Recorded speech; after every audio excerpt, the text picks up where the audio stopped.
But the one thing that also happens, which I don't go into the book a lot, but it's this idea that you begin to connect with other individuals. You begin to realize that the importance of relationships just takes over, basically. At least for me, I was always a very introverted sort of individual. But when I began to practice these things, this feeling of, oh my gosh, there are other people in the world. And I need to talk to those people and I need to make contact with it, including my family, right? But you felt this kind of from the bottom up kind of energy that came up saying, you need to make these connections. That was amazing. And so you begin to realize that you are part of this network of others around you, family, friends, even strangers. That comes with that.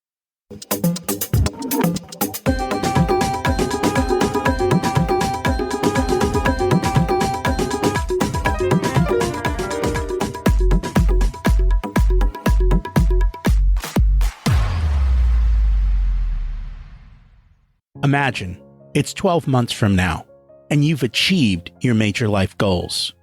How does it feel to be in the best shape of your life? To wake up energized, excited about the day? To have great relationships and friends who support you and propel you forward? How does it feel to have an excess of money? To be able to make the choices you want? To be fearless and open to trying new adventures? Imagine being connected to the universe and it providing everything you desire. It's possible over time, and your past does not dictate your future. The only thing holding you back from this vision is you. It's time to take control of our thoughts and use them to our advantage. Welcome to Rich Your Soul, where we achieve our dreams and bring balance to health, wealth, relationships, time, and spirituality. If you have not had a chance to listen to episodes 1 through 9, I encourage you to go back and listen to the framework behind Rich Your Soul and how to create the life of your dreams. You can also find all the show notes for this episode at richyoursoul.com. Hey, it's Rocky. Welcome to Rich Your Soul. Today's guest is Jaime Pineda, who's going to teach us how to get rid of mental chaos in 4 simple steps. Today's quote comes from the book, and it's actually out of the Bhagavad Gita. There is no greater enemy than the uncontrolled mind. Is your mind like mine? Noisy, making assumptions, creating problems that aren't real, and just being plain out messy? Little by little, I've been able to quiet it down. And that's our subject today. Learning how to control the mind and having it work for us instead of against us. As always, we have to be clear on what we want and learn to live in the moment. Sounds so simple, yet it's not so easy. Our guest is an expert in that, and he will share tips to help us to be better and more mindful in the moment. Dr. Pineda is a professor of cognitive science, neuroscience, and psychiatry at the University of California, San Diego.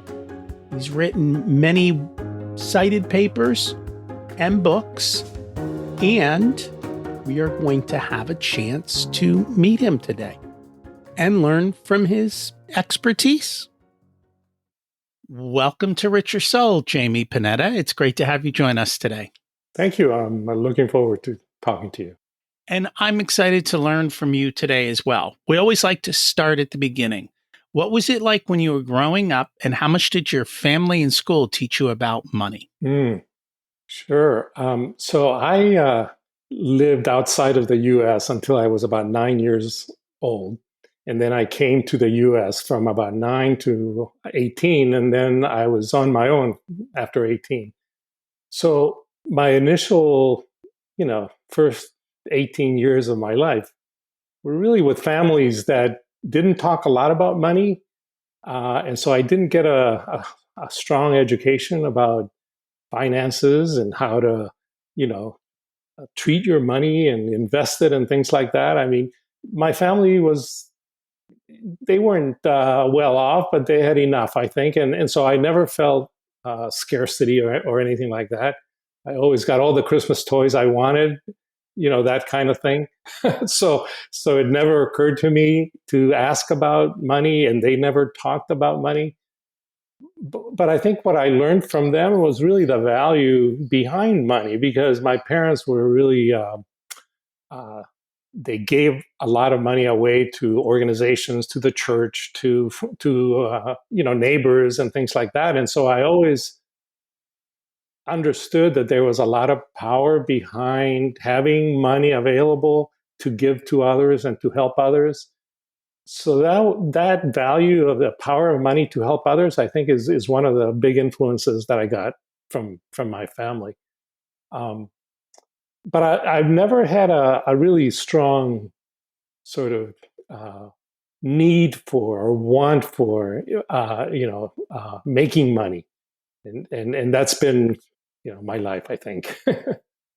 That's interesting. So, where did you grow up until 9? So I was born in Honduras, Central America. And at 9, my parents thought that that I had potential to go and get a better education, and so they sent me to the U.S. to live with family that I had here already in California.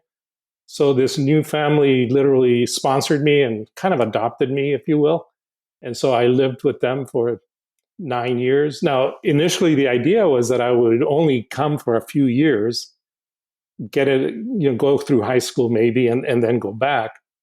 But once you taste the freedom of, the freedom in the U.S. and the potential for, I didn't want to go back, and so I stayed basically.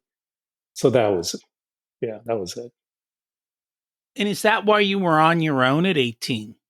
Yeah, basically, I thought I was independent enough by that time that I wanted to leave this second family, if you will.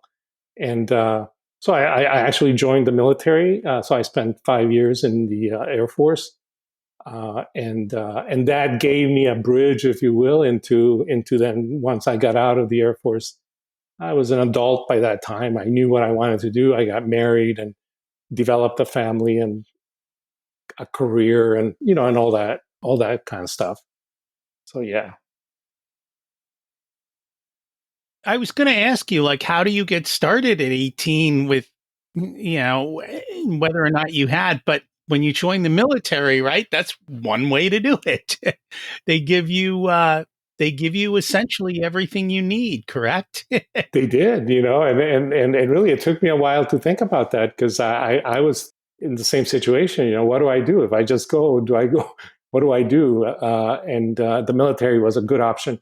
And at that time, the military this was post Vietnam, 1974.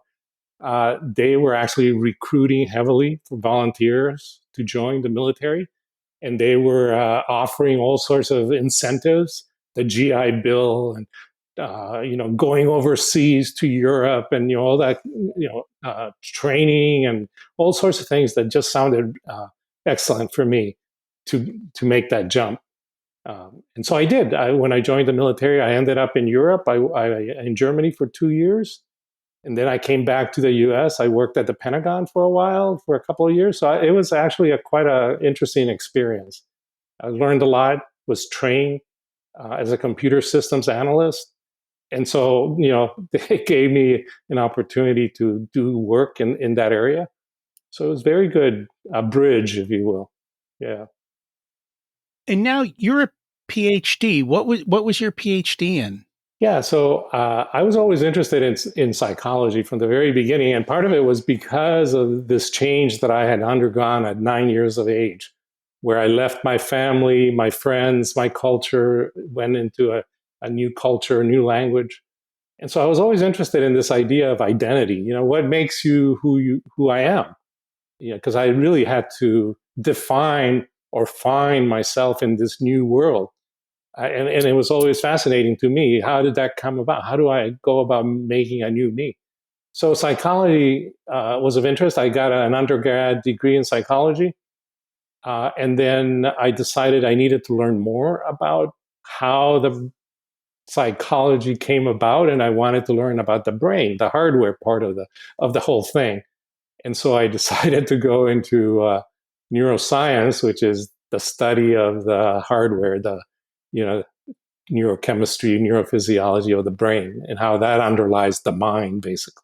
That's an interesting path there. And I've got to believe it took a lot of courage to make those choices. You did it twice. I mean, one at 9 and again at 18, both times leaving essentially safety and everything you knew for an uncertain future, which is not easy to do. It's not easy to do. And I remember, uh, at least when I decided to go to grad school, I had a job at that time. I was married and making good salary as a computer programmer, but I wanted to go to school. I wanted to pursue this PhD, but it meant really literally going into poverty, because as a student you don't make anything, right? And so I went from a very good job to essentially not making anything. But I felt that I needed to do that, and so, like you're saying, it felt like jumping into the unknown for me, and it took a lot of convincing my wife, convincing myself that this was the right thing to do without really knowing the end result. And but it worked out, and so, looking back, I'm glad I did it. I find that most people aren't willing to take those types of leaps. Have you seen that people are, or are you just an anomaly that you're willing to consistently make those jumps? And if so, how did that come to be? Yeah, I mean, you're asking the fundamental question that really motivated me to write this book, because really, um, part of what happens with humans is we get easily get into comfort and not wanting to change. We get afraid of novelty and afraid of trying new things because it's too easy to lose everything you work for, and that kind of thing. I think most people are that way. There are some individuals who have this sense of adventure and willingness to try novel things. So maybe I was just part of that group. Um, but but I remember it took a lot.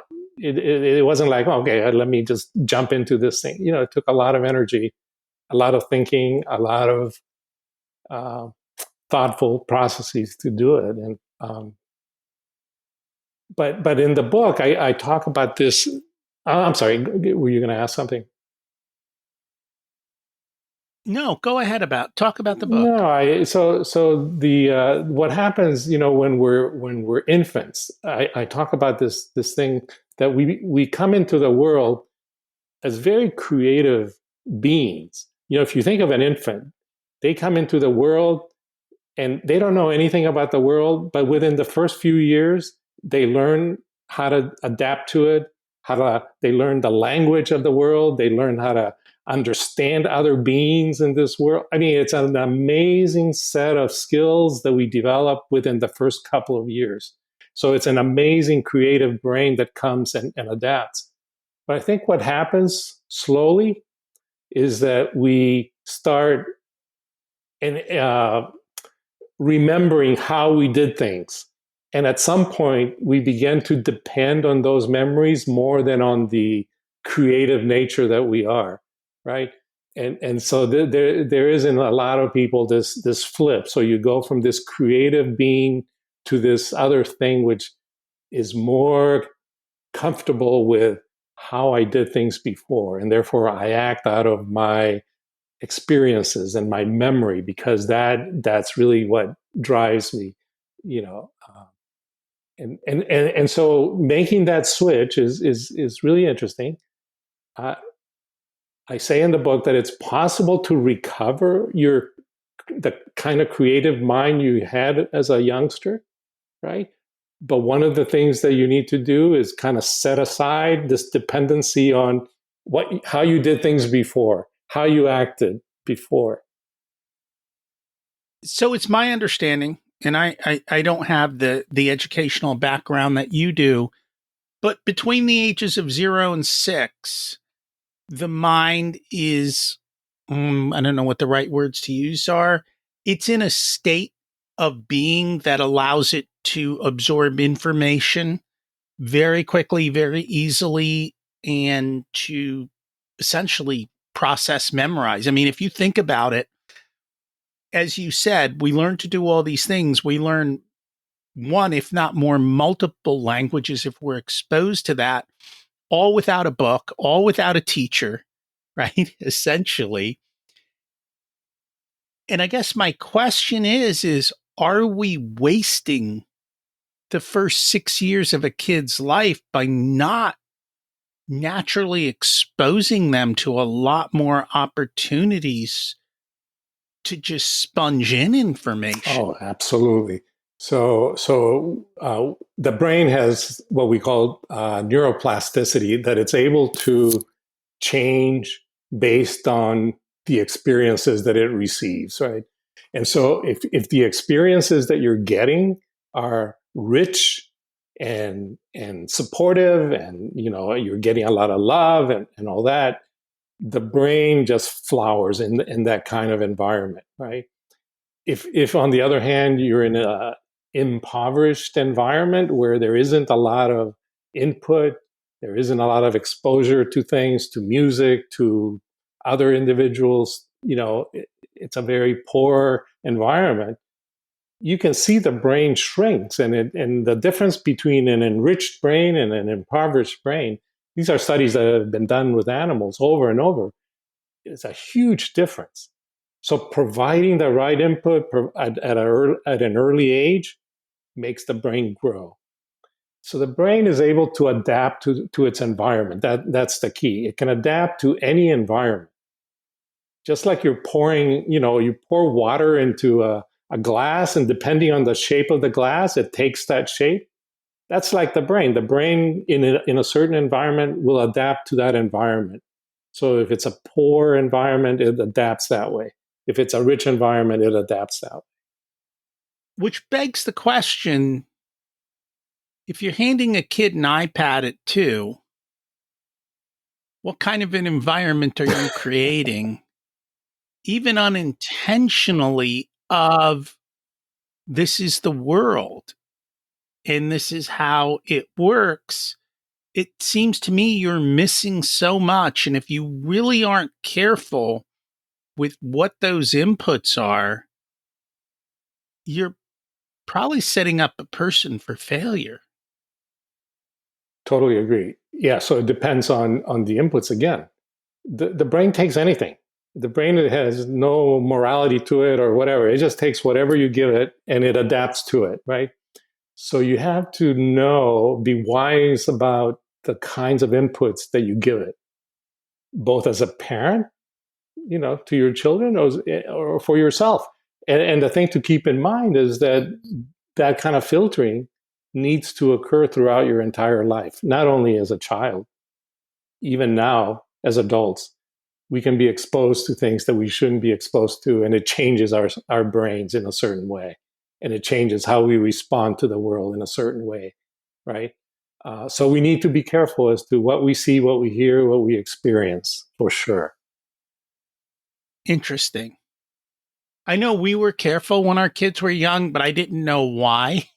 Now I think science is caught up, and I'm like, good thing we did what we did, because it created the right base programming for them when they were young.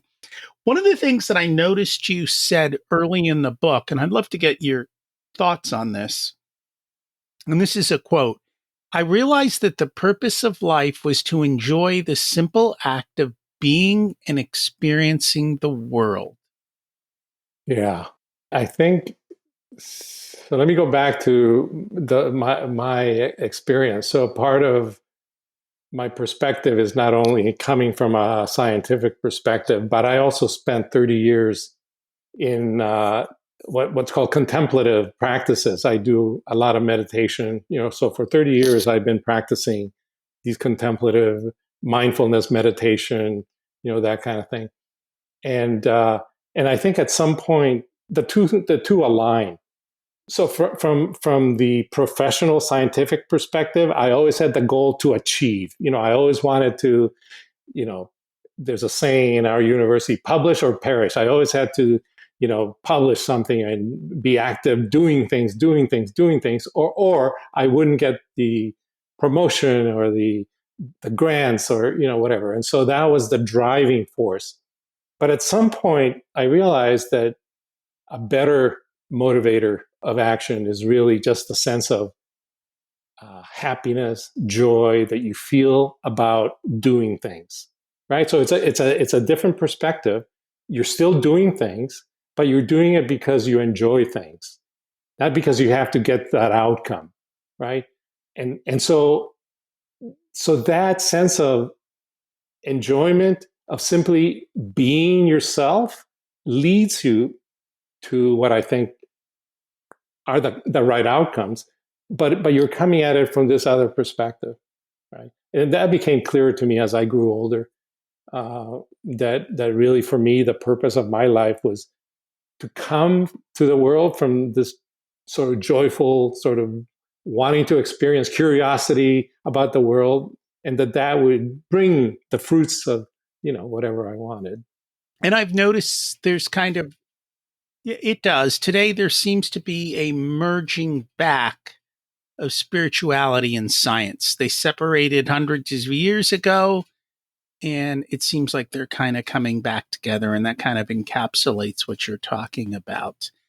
And we didn't chat about this, and I didn't notice it in your book, but what we're starting to see in the sciences is using drug therapy to help rewrite old patterns. Is that something you've been involved in or researched, or is that outside your realm? No, I was actually doing some of those studies. Um, so drugs literally rewire your brain, right? So they can, and then they cause certain behaviors uh, that are either rewarding or not, right? And so depending on whether it's a rewarding effect, you want to keep doing that drug or you want to keep taking that drug, right? Um, and by doing that, by that repetitive action, it's like learning any skill. You're learning how to play the piano. You keep repeating that, you get better at it. Well, in this case, you get better at addiction if you keep repeating taking this drug, which causes pleasure, which causes you to want more, etc. So drugs can have that negative, powerful effects, but they can also be useful, right? If you're suffering from pain and you take a painkiller or some sort of pain anesthetic, it relieves you of that pain, and that's a wonderful thing that can help you sort of move forward. So there are both sides to drugs. Let's chat a little bit about the book. What inspired you to write the book, Controlling Mental Chaos, Harnessing the Power of the Creative Mind? I think the basic motivation was really I wanted to help others, I've since I had certain insights based on my study of the brain and the mind for 30 years, and based on my practice of mindfulness meditation for those 30 years, I had gotten some insights into how people come to be anxious and fearful and panicky, and what's going on in your brain when that happens. But also the other side is how to calm that down. So I had some insights about those things, and I wanted to share them with people. And so this book is basically that. It's a self-help book on what happens when you go into chaos. When you start, your mind is spinning and spinning and you can't find a solution to a problem, and you get fearful and you get anxious and you get, etc. What's going on in your head? And then the other side is, what can you do about it? How can you learn to control that so that you don't spin into that sort of chaotic mind? So that's the $1 million question. How do we stop the monkey mind? That is the $1 million question. Right. So, So the thing is that you can't stop the mind, right? So that's the basic thing. It's not that you're stopping the mind. So the way I look at it is this: the chaotic mind, I think of it as unfocused creativity. Unfocused creativity. And all you need to do is focus that energy, because it's an energy in your mind that's creating all this chatter and all these feelings and so on. And so the question is, how do you focus that creativity? And we now know from science that there are a number of things that you can do to do that. You can start by practicing relaxation, for example. So when you're feeling all this anxious behavior, the first thing to do is quiet down, try to calm yourself, go for a walk, listen to music, do some exercise. And that then helps the system, if you will, this chaotic system, just calm down a little bit. And then when you're at a certain level, you can then engage your mind and think about, what is it that I'm thinking about? And experience those things, not in order to solve them, but just to experience them. So what's going on in my head? Why am I fearful? What does fear feel like in me? Again, it's not to try to solve the problem, but just to experience it. So that's kind of like the second set of things that you do. You calm yourself. You then try to, what we call, embody these things, embody the fear, embody the anxiety. And what happens after that is that you're actually, your body has an intelligence to it that will help you begin to get out of that sense of anxiety. You'll begin to recognize, oh, when this happens, I go into this kind of anxious mode.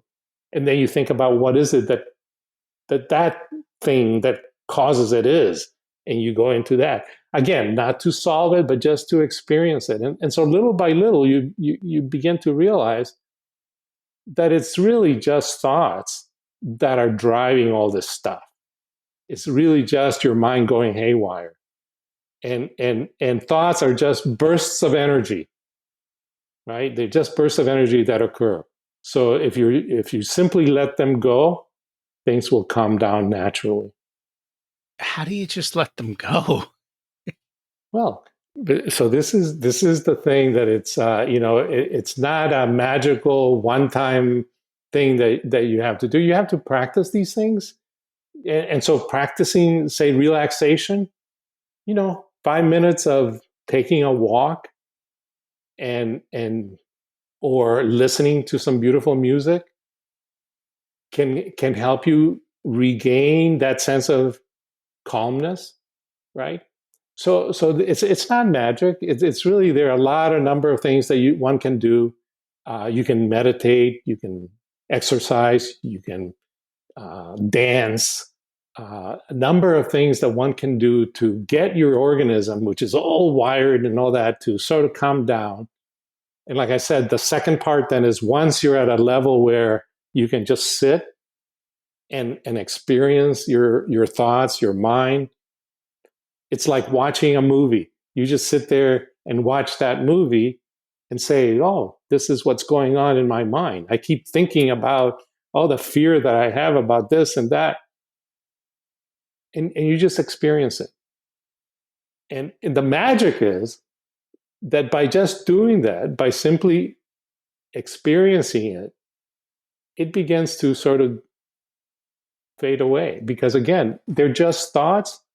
Your brain is an idea generator, so it generates this idea of fear. But then, if you simply watch that, it just goes like, it just fades, right?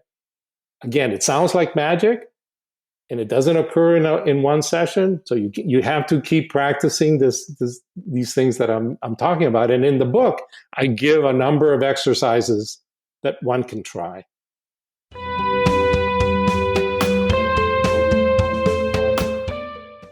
Today's episode is sponsored by Profit Answer Man Podcast. Did you know that most small business owners hate looking at their financials? It's one reason they may struggle with business success. The Profit Answer Man podcast helps them ensure they are profitable and can pay their employees and weather the storms we all have to face. It's built on the Profit First methodology of pay yourself first. The Profit Answer Man podcast is a must listen to for every small business owner and anyone who wants to help them survive and thrive. Check it out on your favorite listening platform.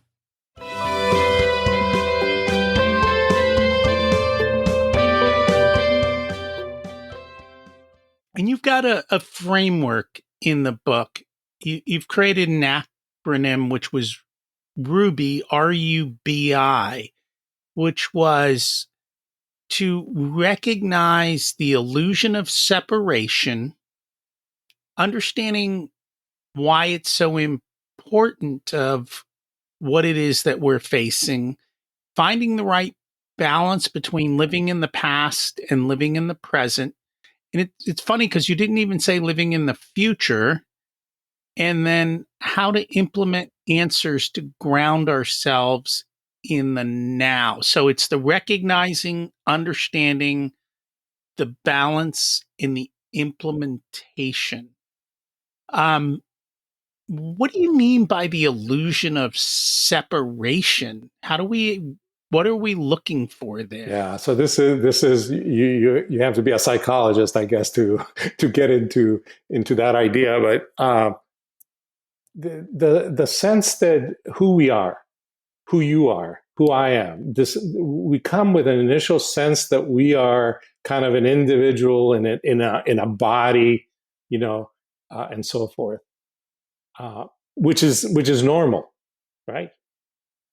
But then we begin to associate that sense of self with things like, I'm not a good person, or I'm a selfish person, or I don't have enough motivation to do things, right? And so we begin to associate the sense of self with ideas about who we are. And it's those ideas of who we are. That's the illusion, because we just create them whole cloth. Because somebody tells us that, our teacher said, you're worthless, you can't do anything. And so we sort of take that in and we say, oh, okay, I'm not worth anything. But that's an idea. It's an illusion, because you really are not that. So that's what I mean. The thoughts that we have about who we are, that we created because either somebody else told us, because we began to believe those things, because of our experience, the traumas that we had, all those things create this cloud, if you will, of who we are, which many people think of is an illusion, in the sense that it's not real, Right? Yeah. Does that make sense? And if it makes total sense. And if we tell our mind we're X, our mind will go about proving X, won't it? Absolutely. So that's the power of the mind. That's the power of the mind, that you can tell yourself you're this, but you can also tell that you're something more positive. And again, it takes time. So it's that. No, I was just going to say that's the subtitle of the book is harnessing that power, harnessing the power of your mind to be more creative is really telling yourself, yeah, I can do this. It's just because somebody said you can't do it, I can do it. You talk about the right balance between living in the past and living in the present. Should we live in the past at all? Great question. Or should we let go of it? Wonderful question. No. So it has to be a balance. We learn things that are, memories of the past, and we use those to learn how to behave in the future.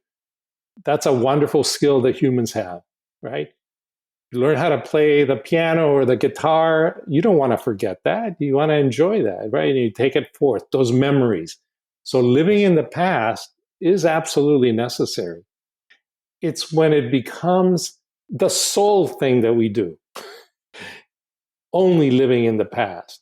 That's when it becomes a problem. And so the balance that I talk about is learning when it's appropriate to do that versus when it's appropriate to think about the future, or when it's appropriate to simply live life in the present moment.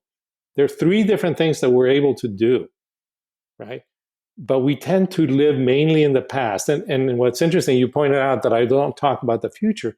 And it's because living in the past creates already the future that we're going to have. We talk about, scientists talk about the brain as a predictor, as a predictive device, which uses the past to predict the future. And so when you're living in the past, you automatically are predicting your future. There's a tight connection between the two, right? Right. So past, future are tightly connected. What I argue for in the book is that we tend not to live in the present. That's a skill that's not taught in school. That's not taught at home. And, you don't hear about it at all. And it turns out that, in fact, it's an amazing skill because it brings all sorts of strategies that you didn't have access to before. So when you live in the present, all it means is you're moving away from memories, moving away from future. So you're not a prisoner of those things, and you're in the moment being creative.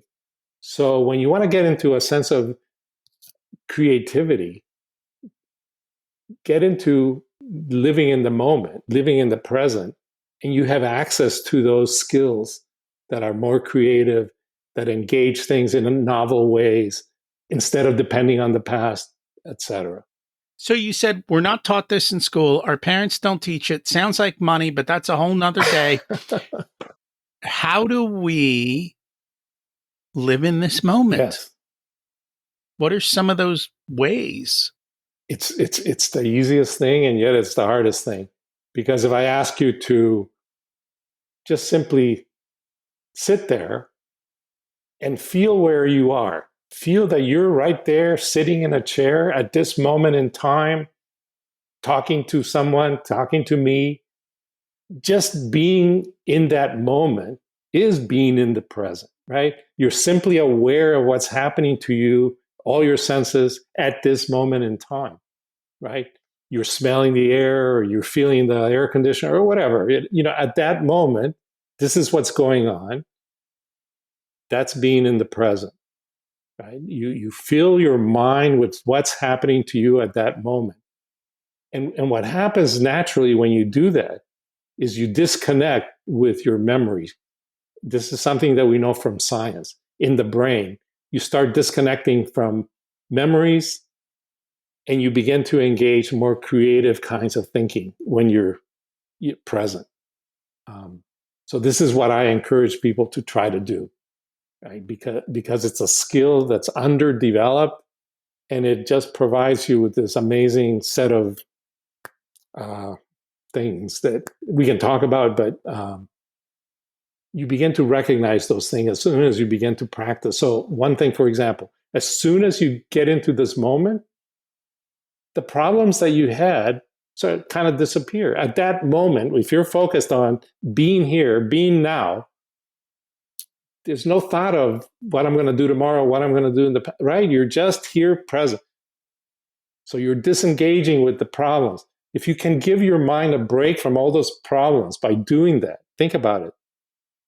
If you do that every day, your mind begins to appreciate the fact that you're not so focused on past, present problems. You're just simply being here, experiencing this moment.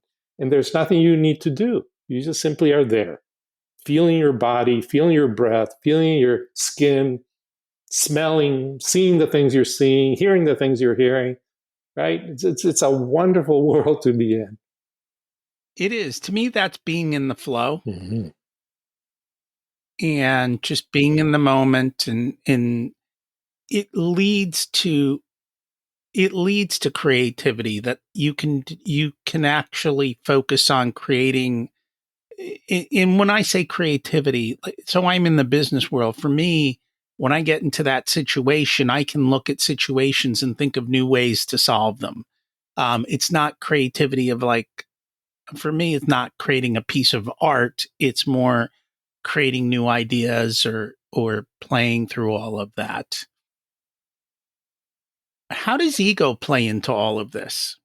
Good question. So ego is, the way I see it, is the giving substance to those ideas that we talked about before, that you develop and you create this cloud of ideas of who you are, right? That you're worthless, or that you have deficits in this and deficits in that, or that you don't have friends and are lonely. All these ideas, like I said, they create this cloud of being that we begin to associate as the real me. That I see it as an ego. And what it does is it distorts anything that comes into your being, goes through that cloud of distortion, right? So as people talk to you, but you go through this distorting filter that says, but I'm not worthy of what you're telling me, et cetera, et cetera. So the ego is just this distortion cloud that we create. But just like we can create it, we can undo it, right? You can just, not as easily, but you can begin to undo the ego. And the way that I've experienced it, and this is the way I talk about in the book, because I went through that experience myself. So uh, is by simply noticing these things, and over time you notice. I keep saying that I'm worthless. Why do I do? Yeah, I keep saying that. Notice, and eventually you realize, gosh, that's just a thought I've had, and I've had it since I was 10 years old. Why? I don't need to think that anymore. I'm not that thought. And what begins to come through is this notion that you are not your thoughts. You can have all sorts of thoughts, but you don't need to identify with those thoughts. So you are not those things that you think about. You're more than that, more than those thoughts. And then you begin to want to know, what is it that's more than the thoughts? What's behind the ego? What's behind the thinking, right? And this is, we begin to get into more spiritual kinds of things, right? Where there are no words to describe these things, but we are not our thoughts. That's the key point. Are you seeing within your field that there's more of an acceptance of that spiritual side, and that in looking at it, there is actually scientific, I'm not going to say proof, but scientific basis in all of that? Yes, there's more and more science behind the fact that, in addition to the intellect, which is what we typically associate with ego, with thinking, this intellect, there's also a non-intellect, non-conceptual sense of being that you have. So imagine this. You're sitting there, 95% of the things that are going on in your body you're not aware of. Your digestive system, your heart rate, something is controlling your heart rate to keep you alive.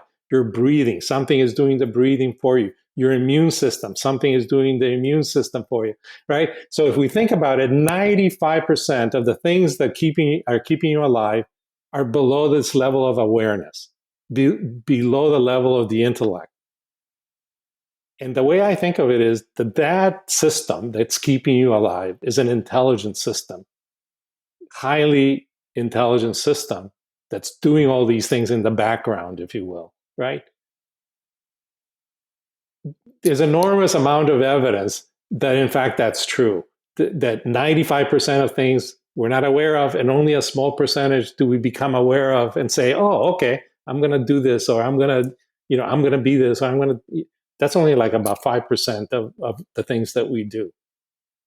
And what I'm arguing is that if you can get in touch with this intelligence that's below your level of awareness, then you begin to be more whole. You begin to act from this sort of deeper sense of who you are. And the basis for that is scientific. There's a lot of evidence that when you're in meditation, for example, the systems that control the intellect calm down. and something else comes up, right, in your brain. So you can do what I call fMRI studies to show that, you know, the intellect, your ego kind of slows down, goes down, and then something else comes online. So we have a lot of support for it. Yeah. Interesting. And that's and I mentioned that before, and that's kind of what I'm seeing. It seems like hundreds of years ago, the church and the science world split apart as they argued over things. And I think it's more the science world coming back to the spiritual more than spiritual. I don't know. Most of what I see is the science world finding some of these spiritual connections. And a lot of it seems to be coming from quantum physics and coming back, and then it's flowing into these other areas. One of the things that you talk about in the book is self parenting the mind. Can you explain what that means? Yeah. Basically, self parenting is learning to care for yourself. So, many individuals grow up without the right kind of parenting. They miss out on the kind of love and the caring relationship that they get from caretakers, from the parents, and they grow up with a hole basically in their personality that they can't fill because they missed out on all that love. Well, when you recognize that that's happened in your life, you can actually take care of some of that by loving yourself, by doing these, what I call self parenting exercises, where you begin to take care of that missing hole that you have. You provide love to yourself. You begin to love yourself. And I think that that's a basic requirement to then get to the kind of the next stages of things. So initially, before I talked about calming the system to a certain extent, self-parenting is also providing this kind of calming nature, so that you get to a point where you then can do other things, right? Because if you're simply sitting there and you're always lacking in something and you don't know what that is, you're never going to be able to move forward. So true. Is there anything that we haven't talked about that was in the book that we should have talked about? The So I mentioned that when you start doing these practices, if you will, so one of the practices that I talk about is not only self-parenting, but also living in the moment, right? Those are the two main things that I talk about. What happens when you start living in the moment is that it not only engenders this sort of creative nature that you were once, right? You begin to be more curious about the world and you begin to explore it like you did when you were young, et cetera, et cetera. All that can happen with living in the moment. But the one thing that also happens, which I don't go into the book a lot, but it's this idea that you begin to connect with other individuals. You begin to realize that the importance of relationships just takes over, basically. At least for me, I was always a very introverted sort of individual. But when I began to practice these things, this feeling of, oh my gosh, there are other people in the world and I need to talk to those people and I need to make contact with it, including my family, right? But you felt this kind of from the bottom up kind of energy that came up saying, you need to make these connections. That was amazing. And so you begin to realize that you are part of this network of others around you, family, friends, even strangers. That's that comes with that. And I think that goes back to the religious part of the whole purpose of church is, at least, especially from the Christian side, is to be the body of the church, meaning you all come together. So it's creating that relationship with everyone coming together, helping each other, supporting each other. And if you go back through history, I mean, we lived in much smaller groups where the group supported the group. Even the neighborhood supported the neighborhood. today we seem much more disconnected. And there are parts and places where people are coming back together. And I think it almost goes back to what you talked about at the beginning with your parents. I would assume, maybe I'm wrong, but people in Honduras are probably a lot more connected because they almost have to be to survive. Maybe that's not the Well, case. I think it used to be the case. I mean, it's like everything else in the world, it's becoming highly technical and technological, and everybody's got their iPhones now, and you feel more isolated rather than more connected.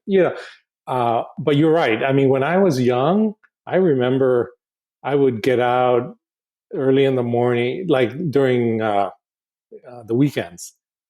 I would leave home, even when I was like 9 years old, I would leave home and wouldn't come back until nighttime because I would be out playing with my friends and my parents didn't care. But I was making connections with all these friends around town. That doesn't happen anymore, or less of it happens, you know. Uh, so things are changing. And I think part of it is technology that's driving part of the changes, part of the isolation, um, maybe due to technology, although I don't know. I'm not an expert in that.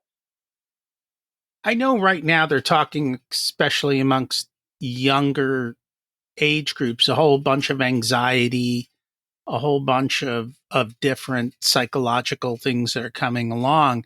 And I'm wondering how much of that simply has to do with that fact that they have very little agency. If you can walk out the door at 9 a.m. and not come home till 9 p.m., you have a tremendous amount of agency Absolutely. throughout your day, Yes. right? Absolutely. You get to That's pick. right. Kids today don't have any Yeah. agency. Yeah. They're told what to do from the moment they wake up till they go to bed. Is that what's causing all of this, or is there other factors? I think that's one factor. I think there are other factors. I think what you mentioned in terms of church, for example, church used to provide a kind of infrastructure where we went to and met and talked to others and socialized and things like that. A lot of young folks don't go to church anymore. Less and less young people are going to church. Uh, Church attendance is rapidly going down in the U.S., at least in the Western world. So we don't have those structures that provide that sense of community. We don't have cities. It used to be. I lived in a city when I was young that had a central park with a church, where we all went to and gather. All the neighbors went and gathered as a community. That kind of very small town, of course. But we don't have that in big cities, right? So we're missing the infrastructure to provide that sense of community. And we're dependent on things like iPhones and things like that to keep us in touch with other people. But that's a poor substitute for the in-person, real kind of thing. Um, so there are a variety of reasons, a variety of factors, I think. Interesting. Gives me a lot to think about and to ponder. And it's up to people. We were very intentional in creating a lot of these things. I did it for different reasons. I didn't understand back when we did it all this science, and I'm glad. I'm glad we took those choices as we did, and we were intentional in building that as we built it. And not we were a little bit lucky that my kids were they were a little bit older by the time the iPhone came out. So they grew up in a slightly different era. They were probably the last of that era. It's probably a lot harder today to be able to do that. They grew up with VCR tapes, so they still had to wait for it to rewind. Now I they had to remember have a those tapes. moment of patience. Absolutely. And Yeah. that's what it is. Was there something else you wanted to add? No, just a comment to what you just said, because it's interesting to me that even though you didn't know the science, or you didn't know, you ended up doing the right thing. And to me, that just says that there's something in us that knows what the right thing to do is. I look at our mind brain as wanting to do the right thing. There's an innate sense that it wants to do the right things, but again, we cover it up with all this nonsense, right? But if we can intuit those signals that come from our core, they're usually the right signals. And so as a parent, you need to be able to listen to those signals that tell you, hey, maybe this is not appropriate, this is appropriate, right? So listen to that inner sense of that conscience, that inner voice. I think that still works. I don't disagree with you. You just have to stop and listen. Great.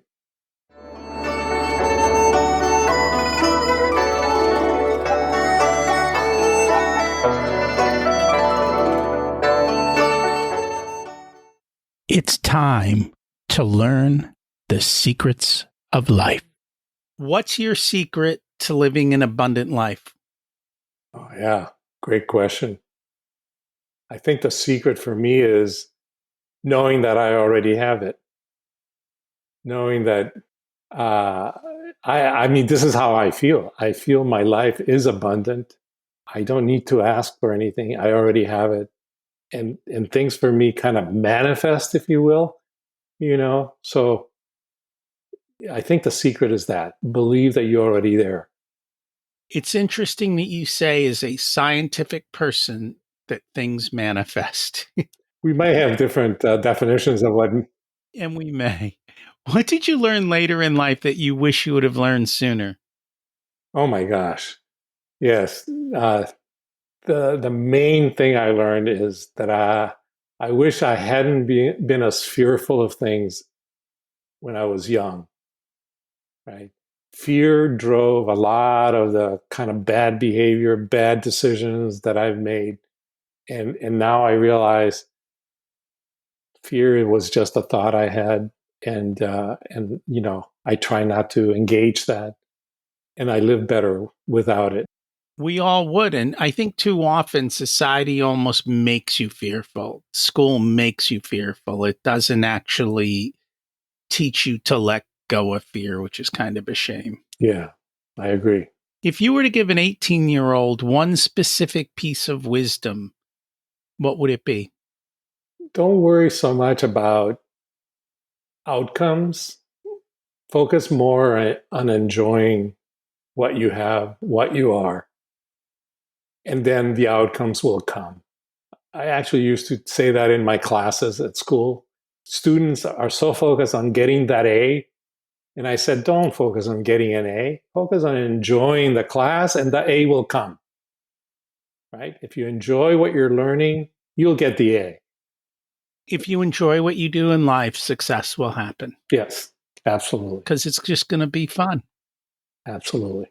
If people would like to learn more about you, about the book, where can they find you?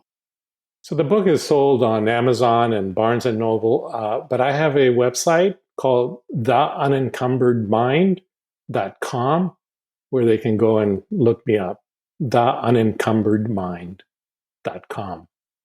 And we will put that link into the show notes. Wonderful. Thank you so much for joining us today. I really enjoyed it. Thank you for all the interesting questions. What's one takeaway for you to live differently? Have you been able to achieve balance from the past in the current moment? Do you have tools to help you get into the current moment, which is really where flow happens? Breath work is a big part of this, and it's great in calming the body down, which can also help to bring peace of mind. Of course, like he said, it takes practice. Practice makes perfect. If you have kids, have you ever considered teaching them how to do this and how not to be programmed by society? Giving them agency to do instead of constantly restricting them with the no word. By the way, if you haven't heard episode 72, I had my daughter on and we chat about this very subject and what she did as a teenager. Check it out. By the way, who do you know who would really appreciate this episode, would you do me a favor and share it with them? I'd appreciate that. Next week, we've got on Dr. Romy. She's going to talk about how to go from burnout to brilliant and get rid of the busy brain. We're on a theme here. Thanks for listening. Have an abundant week.